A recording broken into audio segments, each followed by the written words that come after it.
Welcome to Association Rockstars, where we hear about the journeys and insights of some amazing association executives and partners who are building the industry of tomorrow.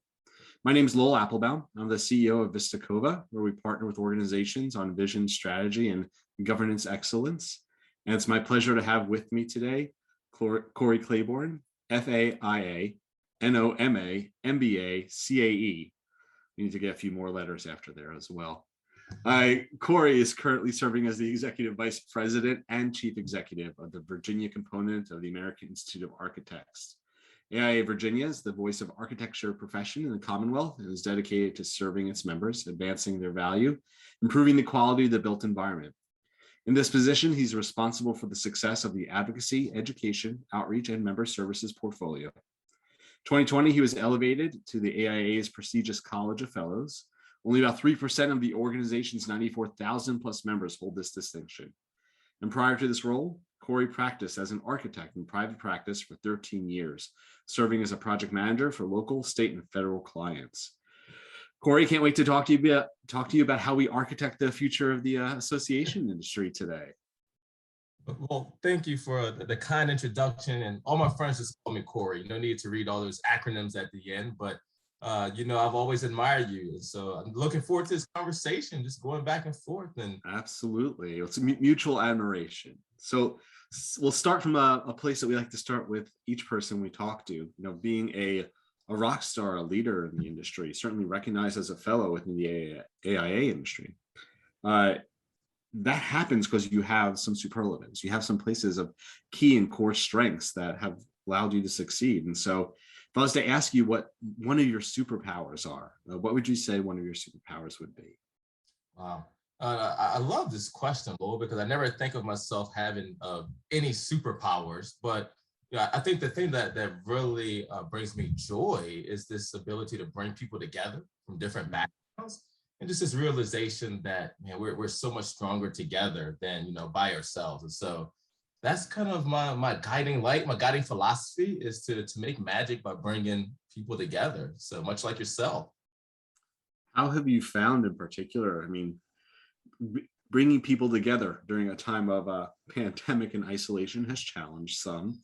Yeah. And so I'm not looking at the specifics of how to plan a virtual meeting. What I'd say is that if that's part of your superpower, what's your view on how we come together in a time like the one we're in right now?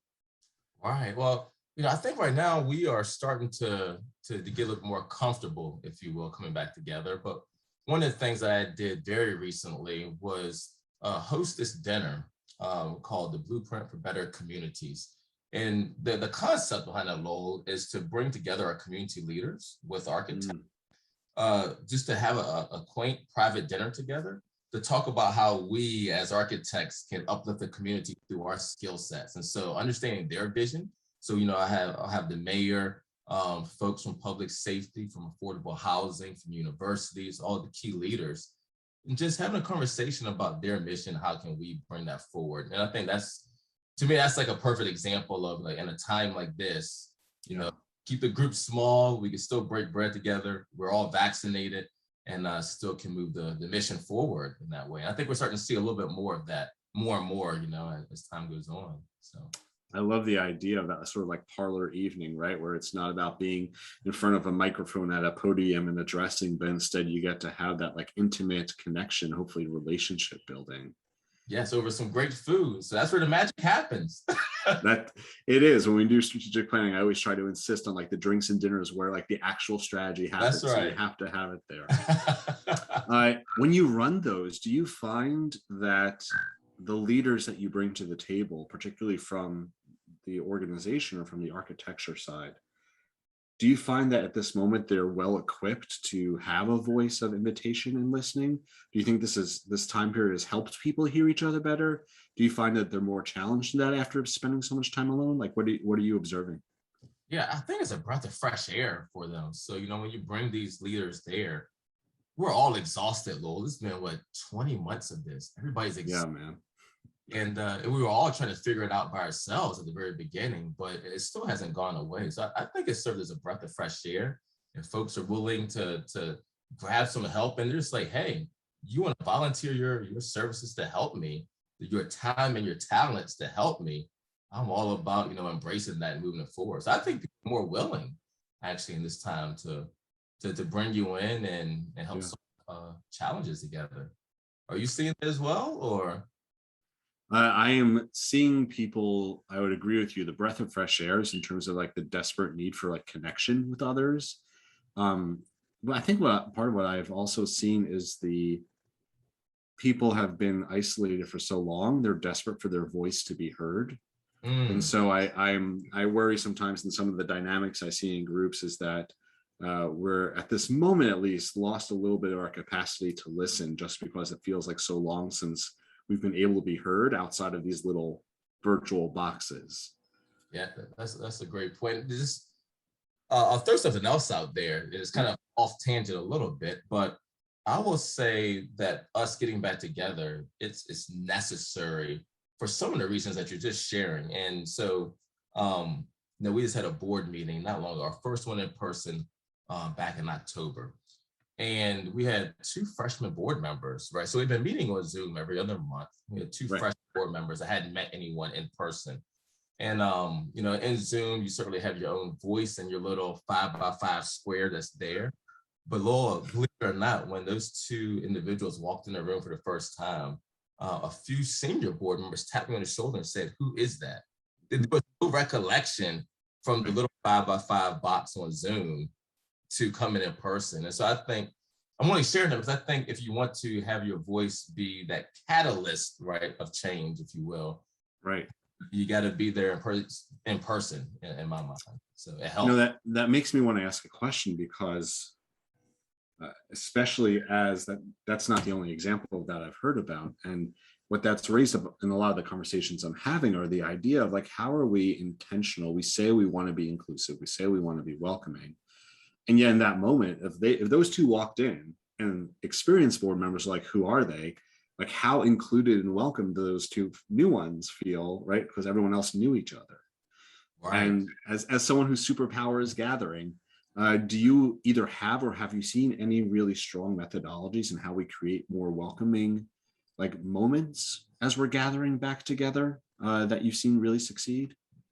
Yeah, for us, one of the things I've done is just start off with the social. I mean, I hate to keep it simple, but the food and the beverages before the board meeting, if you will, when I was just come in and slam the gavel and get right to work. You hadn't seen each other in a year and a half, right? And so coming in with some kind of social aspect before getting down to business, and even bookending it with a social aspect as well. So being really intentional about making those moments where you can fellowship, for us, has worked really well. I like that. I'm so sorry I didn't send you a beverage beforehand so we could have had a social moment before our conversation. I'll take the note for next time. It's interesting. I'd love to hear a little bit more. I mean, you were in private practice as an architect for over a decade before finding your way here. What happened that you transitioned from that as like professional path into this association world and realm? What happened? What was the journey like? What brought you in? Yeah. And I still try to figure that out myself sometimes, though. I've always had a heart in a sense for public service. And so my MBA actually has a focus piece to it in public administration. I didn't really know how that would look, right? And I know when you think of public administration, you don't always think of association management. Sure. But there was a time where I was really intrigued by city management and thinking about all those design skills in terms of building consensus. So design and relationships, not so much design of buildings, but designing and building consensus and hearing everybody's different points of view, and then being able to move an entire city forward. To me, that's really exciting. And it still is in some respects. But my mentor, who was my predecessor, kind of understood the parallels, if you will, in association management and public administration. I was like, hey, have you ever thought about this? And at the time I was like, no, not really. I mean, I was having fun in the firm I was at, successful, great relationships. So I really wasn't terribly looking to leave, but this was an opportunity that came up, and I was like, when she explained it to me, I was like, I'll throw my name in the hat. And almost 5 years later, looking back, it was something I never regret. This has been one of the best decisions that I've made, and I'm still tied to the profession, right? So, win-win situation for me all the way around. 2 different paths I want to explore. I'll start with this one. Yeah. Do you find that the leadership qualities and skills that you need to succeed and thrive as an executive in the nonprofit association space are differentiated from what you were experiencing as an architect? Were they transferable, right? What's the nuance of leadership that's different here? Yeah. So, man, Lowell, I would say in practice, what I saw is that you needed the skill sets to bring a team together, right, of different skills and abilities and meet a common goal, a lot of their intense timetables, right? And so I think the part that transfers pretty well to association management is very similar in that case, bringing these different stakeholders together. But there's also lots of new skills also. I mean, I've always said that when I was in private practice, I could have stayed 15 more years and had the biggest titles ever, but the job wouldn't have changed, right? It's just different characters. And I think in association management, what's really neat is that one day I could be meeting with the most influential senator in the state working on policy. And then the very next day, literally be spending time with students, right? And pouring into that next generation. And so the flexibility of it all, I think it's much different, but some of those skills in terms of building teams and leading them and accomplishing, the common mission, I think are transferable. I'll come back to it, but I want to go back to another piece that you said, which is that your predecessor, you also called your mentor. Yes. I was hoping that you could just share a little bit about your perspective about that relationship. We hear so much in many organizations about the need and opportunity for mentorship, but also about how like once meeting chicken dinners with your mentors, not really what's working for most organizations. Yeah. So what about the mentor relationship for you was a place of success or meaning or help? Yeah, my whole career has been propelled by mentors, right? And I agree about the chicken dinner piece. For me, it's more about the chemistry. And so I always have mixed feelings about the matchmaking formal mentorship piece. I think there's certainly value there, and our organization does that. But I think you also need to create a safe space to where if that match doesn't work, right, there is no penalty to say, hey, this isn't working. The chemistry isn't there. It's almost like dating, right? That chemistry isn't there. We got to find something else.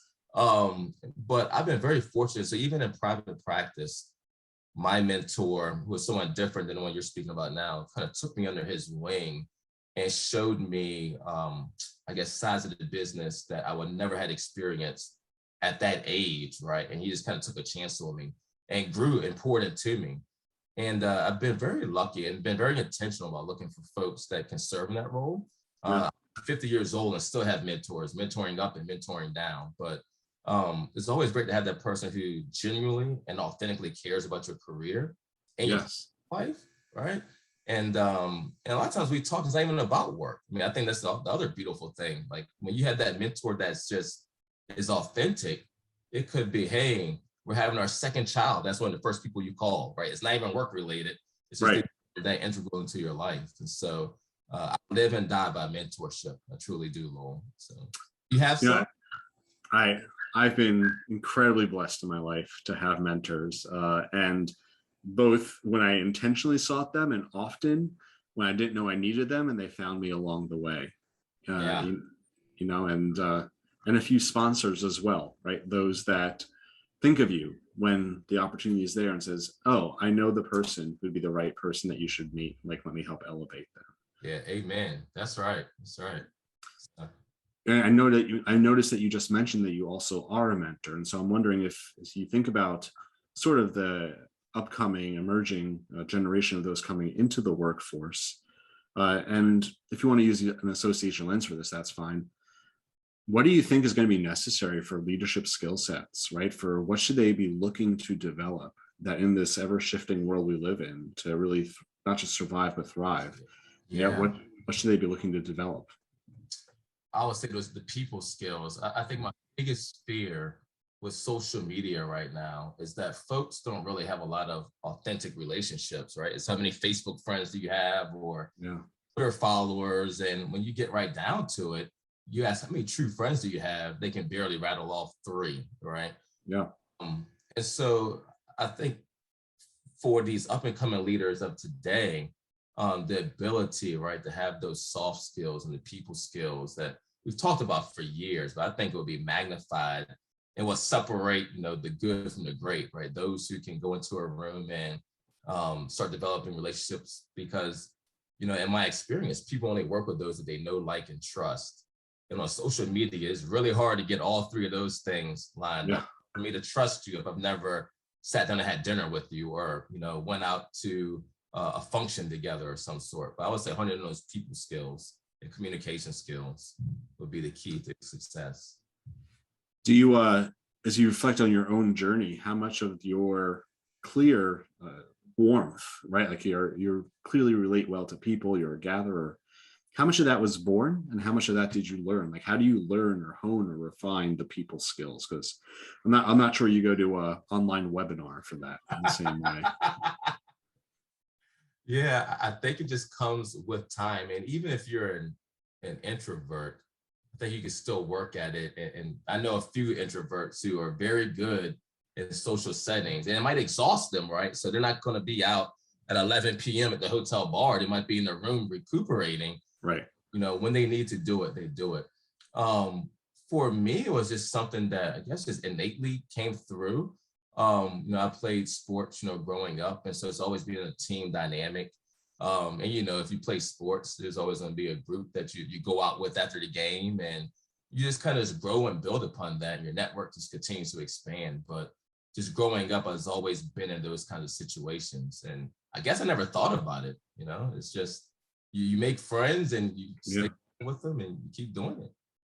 Well, certainly your past and your trajectory demonstrate the communities you've been able to build have recognized the strength that you build with them. So as you think to the future, as our time here is fleeting, I'll ask one more. Yeah. Right, as you think further into the future, when you think near sort of the end of this step of your professional journey, you look back, what are you hoping is the difference that you've been able to make? What's the legacy you want to leave behind from what you've been able to accomplish? Yeah. It takes time to think about that one, but off the cuff, I would say servant leadership. That has been really my key to success. And for me, that means doing everything to make the people on my team look great, regardless of the setting, right? Whether it's here or, on a board that I'm serving on. If you can make sure everybody looks great, then you're going to just naturally benefit from it. And the other thing that I've learned is if folks know that you are authentically serving them, right? And it's not about you, right? They know that you're in it for them. Well, folks will walk over hot coals for you, and you'll do the same for them. And that's just something that I've always have done from, again, from days of playing sports to my professional life, is that notion of servant leadership and not really caring if you get the credit, like really just not caring. And I think that's the legacy that I really would like to leave. It's just pour into others, and you'll get some benefit along the way, but just pour into others and watch the magic happen. So. Well, I imagine as we're having this conversation a few days before Thanksgiving, I couldn't have picked a better time. Your selfless approach to building relationships and helping others succeed. I imagine there are many that are thankful to have you in their life. Oh, wow. Thank you. And feelings are mutual, including you, Lowell. Thank you for me. And again, I've always been a long time admirer of you since I met you at VSAE probably a few years ago. And so up the amazing work. Thank you. Well, it's a pleasure to have had you on, to have a few minutes to chat with you. Thanks so much for being with us, Corey. Take care, man. Have a great Thanksgiving. Thank you. And thank you to everyone who tuned in. Thank you, as always, to Amy Hager, who's on there chatting with you on whatever social media platform you're on. Probably not on the podcast, but hopefully you're listening to us there too. And for everyone who is tuning in, we are coming to the close almost of another season. We'll have one more in December. And we're thankful for all of you, for you joining with us, being part of this community and walking with this leadership journey. Hope that everyone has a wonderful, wonderful, healthy, happy rest of the year. We'll talk to you soon. Until then, Association Rock On.